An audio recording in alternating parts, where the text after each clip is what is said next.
So far, we have mostly played on one string and frequently changed our hand position on the fretboard. This will change now because we no longer slip our hand over the fingerboard, but let it remain permanently in one location, namely in the second position. Let's play the first 5 notes of the C major scale, also called the C Major Pentatonic Scale. The notes are located on the A and D strings and should be played as follows. The note C on the 3rd fret on the A string with the middle finger. The note D on the 5th fret on the A string with the little finger. The note E on the 2nd fret on the D string with your index finger.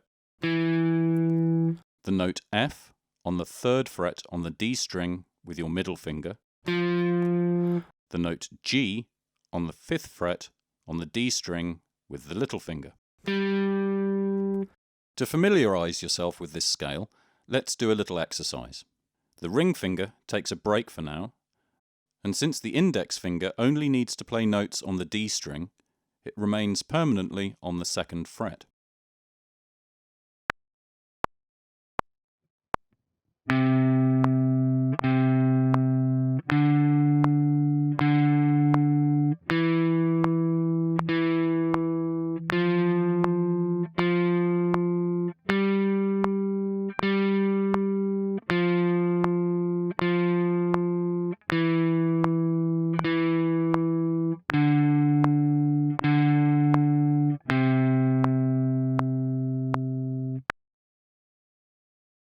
Let's continue with the next song, which is played exclusively with notes from the C Major Pentatonic Scale. Again, you should make sure that the index finger always remains on the D string on the 2nd fret. This will ensure a certain stability when fretting.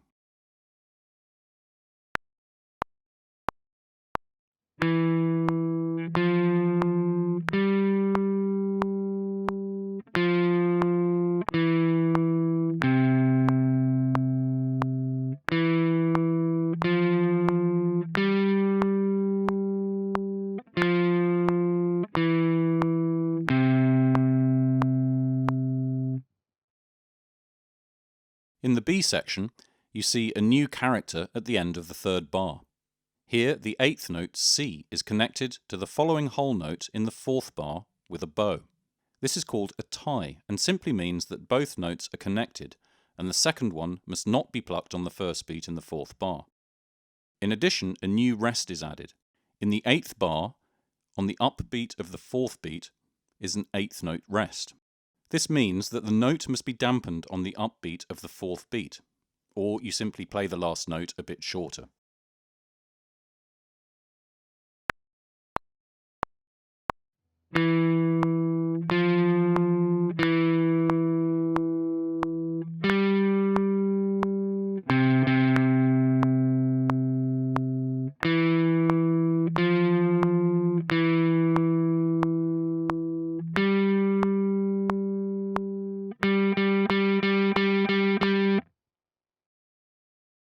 Once again, we have a tie.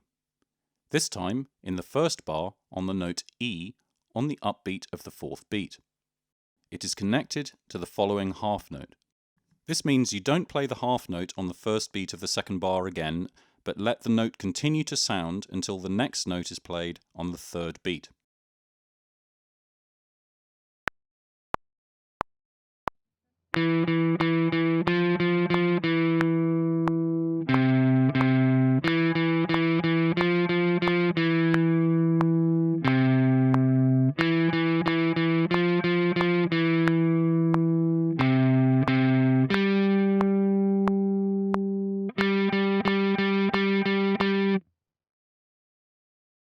You'll find a new term in the score at the end of the 3rd line called DC con rep. This is the abbreviation for da capo con ripetizione. Da capo means from the start.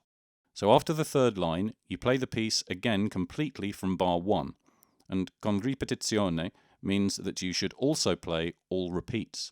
In this case, this refers to the C part in the 3rd line. After the C section, the last 2 bars are played. The complete sequence looks like this: A, B, C with repetition, A, B, C with repetition, and then the last two bars.